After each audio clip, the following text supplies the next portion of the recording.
Vesta does, that's Ember, so that's 100 damage to your Blastoise, 40 to the Glalie, and 40 to the other one. That gives me, that knocks them all out. That gives me 3 prize cards, and I win.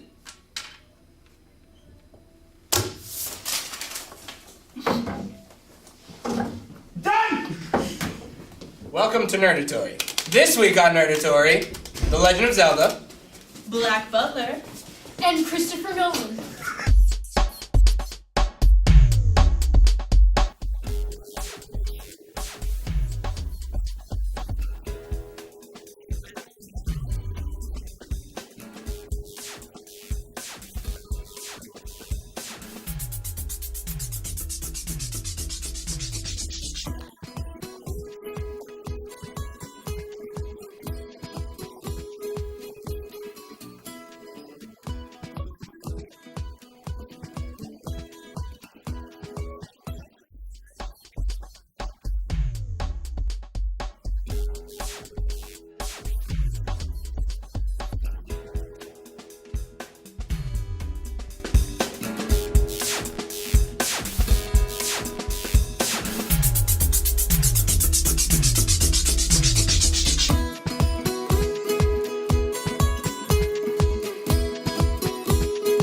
Back to Nerdatory.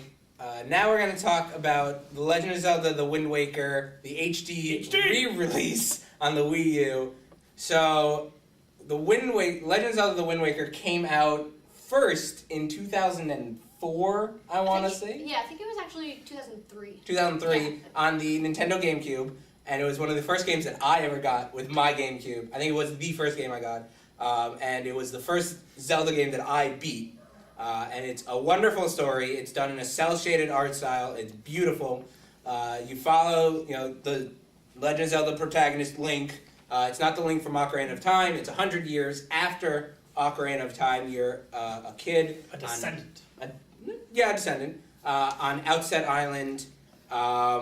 It's your birthday, and in the tradition of the island, you get the green set of clothing that Link wore. Because what would a Zelda game be without a green hat, a green tunic, and Fun fact: if you beat the game and then you create another save file and you play it again, you don't have the green outfit. Right. You're wearing his pajamas. They say like it's a set of clothes, but it's invisible. Only to those with a pure heart can see it. Like you can see it, right? So it's just like you have like a blue shirt and like yellow pants. And So he's just like killing stuff in his pajamas all day, and it's like, That's get him, wonderful. die. The fun part about in creating the game, when they were revealing pictures of the cel-shaded graphics, it caused a bit of Yeah. People were not happy with the look of the Wind Waker when it originally came out because they had been promised like this gritty Zelda game, and then they got the Wind Waker. Link being this big, and you ride around on a talking boat, so it's like it's magic school bus. Yeah, adventure. Which is why they compensated for that in Twilight Princess. Let's make this extra dark. Nitty-gritty Let's is make all this hell. extra nitty-gritty. Oh again. God, they The entire way of life is Yeah. on genocide mode. Whatever. It was so dark, that game. But we're gonna, the Wind Waker has currently got an HD remake. It was phenomenal. It was announced a couple of months ago on a Nintendo Direct. It came out at the beginning of November. And it has upgraded visuals. It went from 480p from the GameCube to 1080p on the Wii U. Like they all should be. Like all games should be. Natural 1080p. Because graphics are all that matter. God forbid we have interesting storylines. So that includes all upgraded graphics. Blues are bluer, greens are greener, bombs are bombier. You're basically in the game. Bombs are bombier? I thought that would never happen. And including not only in the visual changes, but they did change a bit of the game. There was this part in the original Wind Waker where you had to pay to get 9 charts translated, and they each cost 50 rupees, and so that's 450 rupees you had to spend on getting these plot integral charts translated by the most annoying character in the game. Tingle! Tingle, who I loved when I was a kid, but now I look at him. That little fat Italian. Now I look at Tingle and I wonder how anyone imagined him. He does kind of look like a... Tingle is an adult male. He's like 35 fairy. years old. He is an adult. He is an old man. He believes himself to be a fairy. He wears a green outfit just like Link, but he does it in a really weird way that doesn't make you want to know The him. skin-tight unitard is not the best choice of, Does he have a big red nose also? I think he has a big red nose. Yeah. Oh god. They also have a new addition in the game where you kill enemies and there's this little orb that comes out and you hit it and items explode. That was in the original. Yeah, that was in the Sometimes instead of giving you like 1 rupee, they'd give you this orb and you smash the orb and it would be like 18 rupees. I must have just never seen that. I guess you didn't because that was in I the remember original. it. Like ever. Well, I'm totally wrong, I guess. So you played the HD re-release, right? Yeah. So what is it like? It's really beautiful. Like that's all I can actually say about the game. I mean, the original game was pretty nice looking and the colors were good and vibrant. But this game is just like, you play it in daytime light and it's just your mind is blown by how beautiful it looks. Just the horizon is perfect. It's like Skyrim edited where you can just see forever and the islands are just colossal and everything is just wonderfully shaded. That's really the biggest part of it. Is the fact that it just looks beautiful. It got you more into the game. Yeah, you can clearly define everything. There may have been some dark blotches that would just kind of take away from it where you couldn't exactly see everything, but now everything is just so well defined. It's clear. Because I'm sure an argument that people had was like, well, is it really necessary to have an HD? Isn't that redundant? But I'm assuming you think it was a good addition. It was a good. They worked out all the kinks. They. Visually and with some of the other like. Shut up, you. So in all, with everything that you've heard from it, honestly, I'd say go out and try the HD remake. It's a really great deal. If you haven't tried the original, you can go into the HD remake and no one's blaming you for anything because it is a beautiful game and it looks as beautiful as it plays. Yeah. So go out and try it. You don't have to buy it. Just go and rent some guy's game or something. What I really want is there's a Wii U package with the HD re-release and you get a Zelda themed Wii U. It's black and gold. Awesome. The Wii U game pass. I was trying to wrap things up here. Thanks for creating more things to talk about. I didn't see the wrap. You didn't see the wrap? Well, this has been Nerdatory. I hope you all have a great day, and go buy stuff from the things that we're talking about.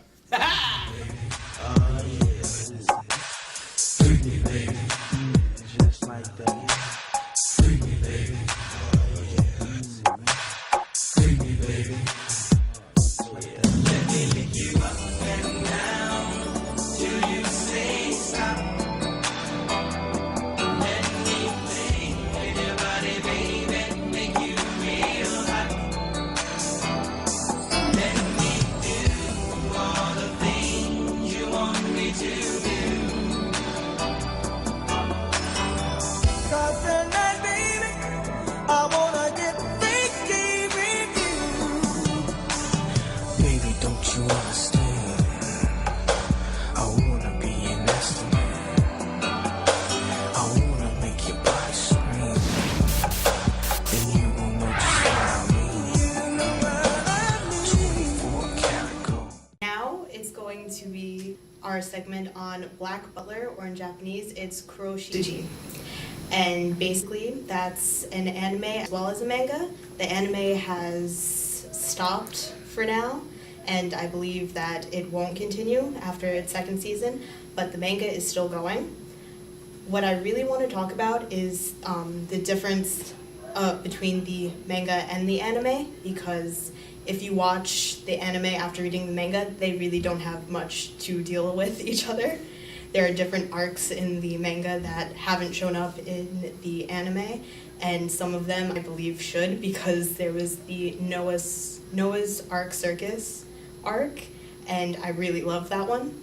But that had no place in the anime. And the second season in the anime introduced new characters that were never talked about in the manga. So yeah.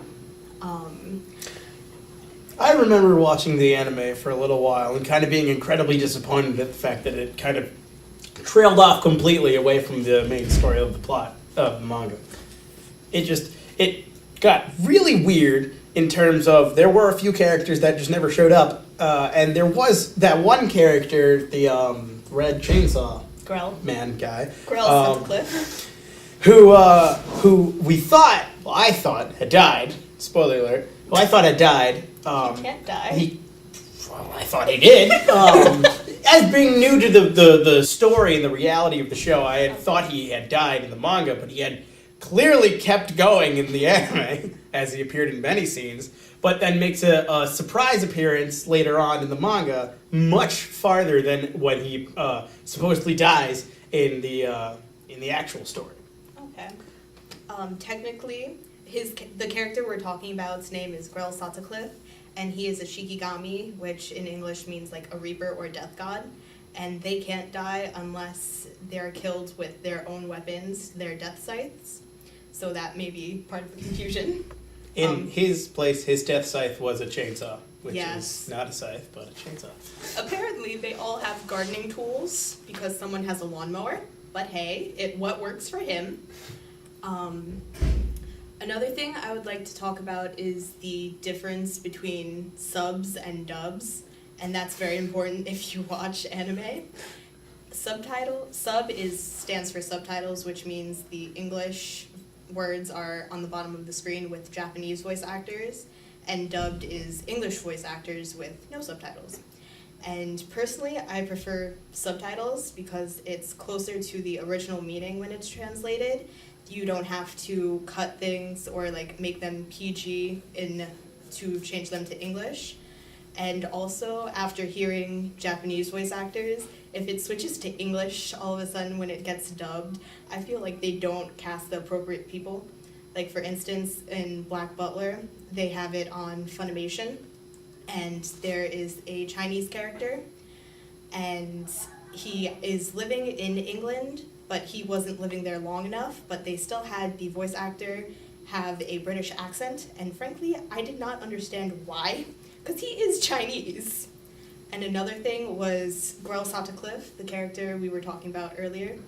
He is gay. However, in the dubbed version, he has the deepest voice on the cast, and that really irked me. That's stereotyping right there.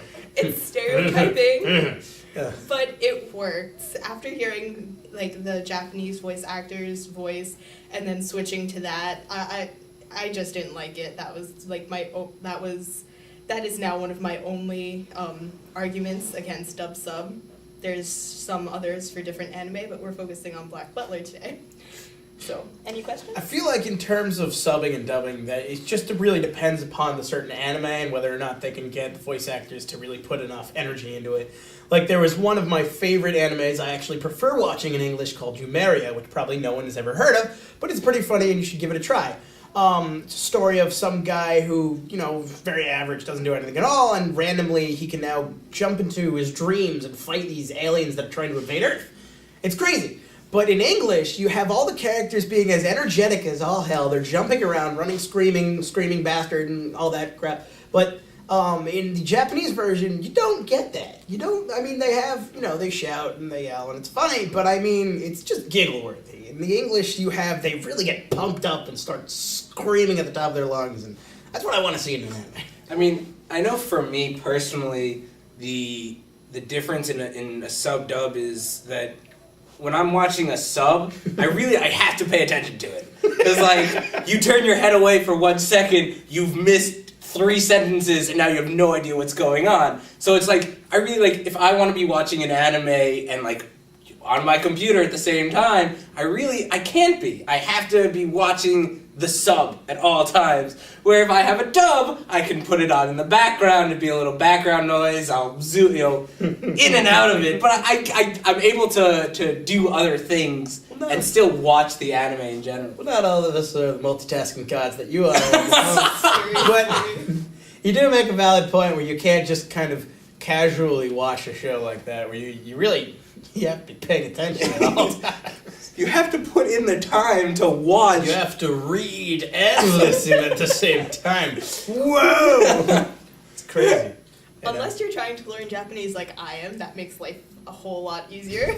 But hey. I've learned a couple of words by listening to. A couple of words, but not conversational. What can you learn? What do you? I know how to call you. You're set in Japan. You know how to call someone I can your call you big brother. I can call you stupid. I can call you my big brother.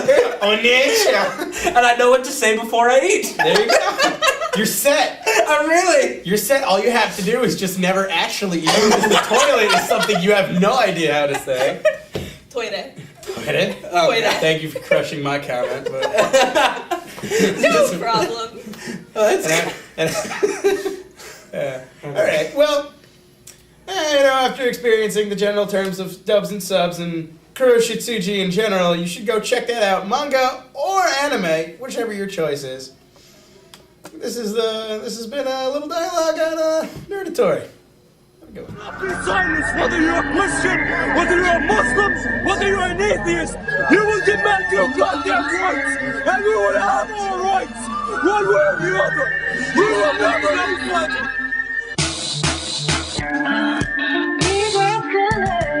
Like old friends, here to relive your darkest moments. I can see no way, I can see no way, and all of the groups come out to play. That everything that once is for themselves, but I like to keep some things to myself. I like to keep my too strong. It's always darkest before the dawn, and I've been a fool and I've been blind. I can never leave the past behind. I can see no way, I can see no way. I'm always dragging that horse around. Yeah, the Knicks got some team, Carmelo Anthony, Amari Stoudemire. I can't even think about that. How's it going, guys? I know here on UA Double Overtime we're a sport-related show, but today I want to talk about our youth. And a big problem with our youth today is marijuana. But what I want to know is, does our youth have the strength to say no? UA Overtime, #1 in sports and #1 in fighting the war on drugs. Welcome back to Nerdatory. So, for this segment, we're going to be talking about the director, Christopher Nolan, and why I have a problem with him. And we're opening this up for a good, healthy debate. But basically, for those of you who don't know Christopher Nolan, he directed Memento, he directed the new Batman trilogy, which is like Dark Knight Rises, all those. He did Inception, he did The Prestige, and most recently he's done Man of Steel. So, personally, I don't really like him, and I'll explain why. I think that, his movies are too overly dark and too overly confusing. Inception, and you're laughing at me. I know, because I know exactly what you're talking about. Do you concur with this? What was your opinion on Inception particularly? I feel like Inception was we have to go deeper. We don't have to go deep.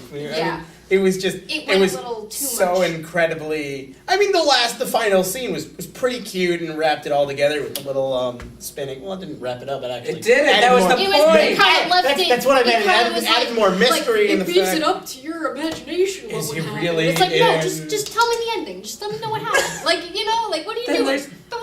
There's no fun in that. The whole point is you're supposed to wonder.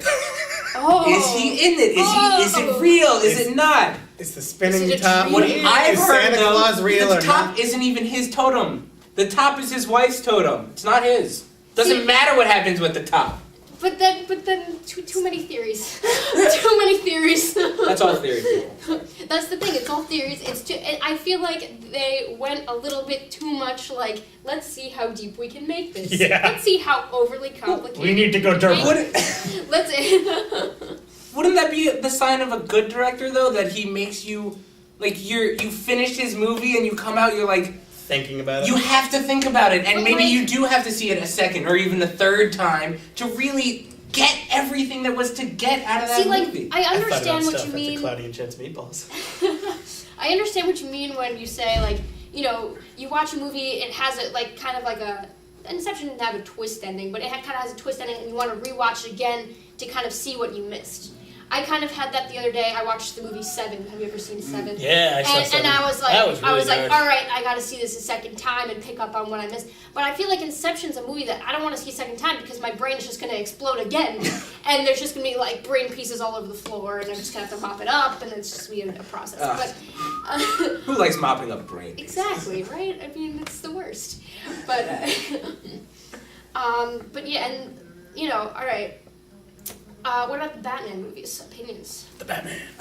Batman Begins was a good movie. You know, nothing really. It wasn't a great movie. It wasn't an amazing movie, but it wasn't a bad movie. It was a good movie. If you need a way to kill 2.5 hours, you have a couple of friends over.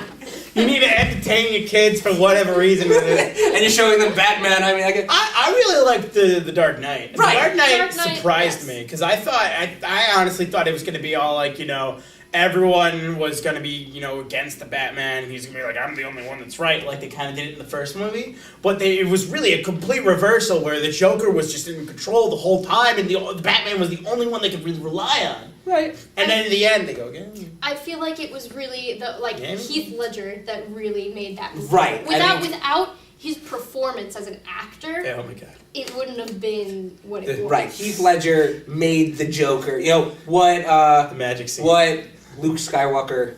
I can't remember the actor's name right now. Mark Hamill. Mark Hamill. Sorry. What Mark Hamill did for the animated Joker, Which is- That's good. you know, Heath Ledger did for the live Joker, and you know, you're right. He made that movie. You know, when he won that Oscar, he didn't just win it because he died. He won it because he did the greatest performance of a Joker. Yeah. But as a movie, I loved the second one, and then The Dark Knight Rises was meh. With Sean Connery it kinda beating up was Batman.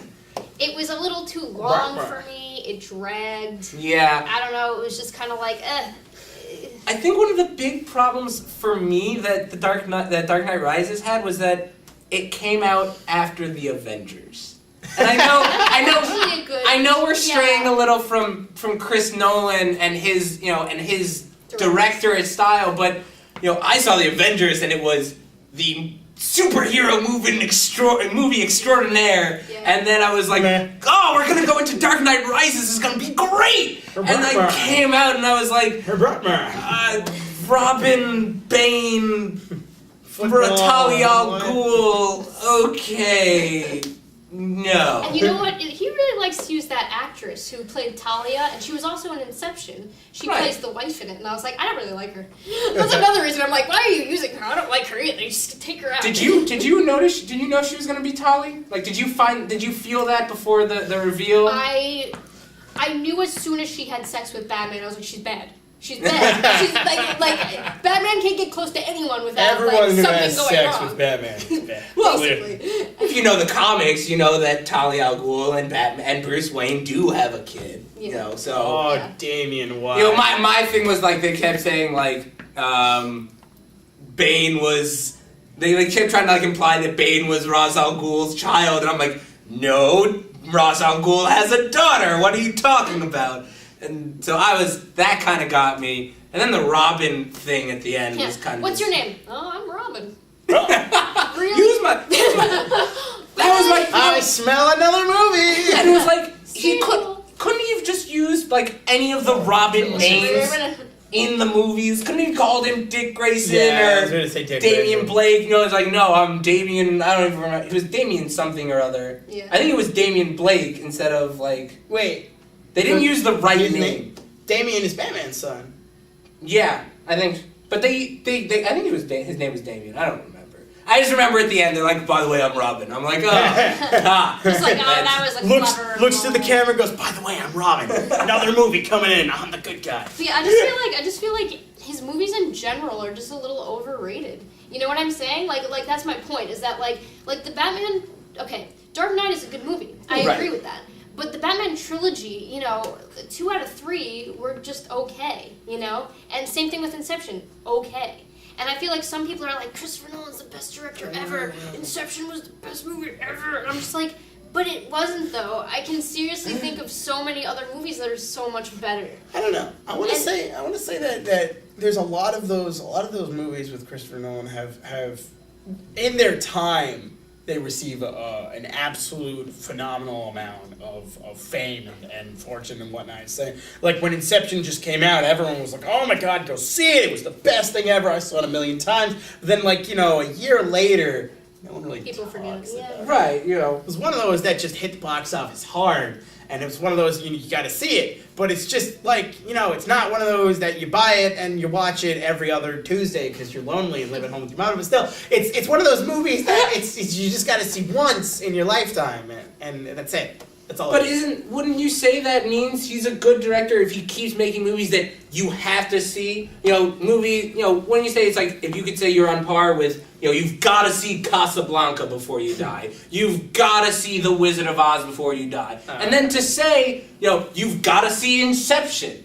To say that, But you don't have to see Inception. Yeah. You don't. I want to say everyone was talking about like you got to see Inception, and now how many years later Inception was a good movie. You gotta see it. You gotta see The Godfather. You gotta see Inception. You gotta see Goodfellas. You gotta see Goodfellas. Goodfellas. You gotta see Inception. Yeah, so yeah, that's basically I guess our Christopher Nolan in a Christopher half Nolan shell. wrap up. And just I want to leave it off with just saying, and this will just be like an extra little bit, but like one thing I don't like about his dealing with superhero movies is that I feel like he makes them too dark. Dark nitty gritty. That's what everyone likes. Like that's why, like you said, like the Avengers came out, and then you saw Dark Knight Rises, and you were just like, oh. I feel like I just like the happy funness of Avengers superheroes more so, and obviously that's Christopher Nolan's style. It's all stylistic. Right. It's all what people like.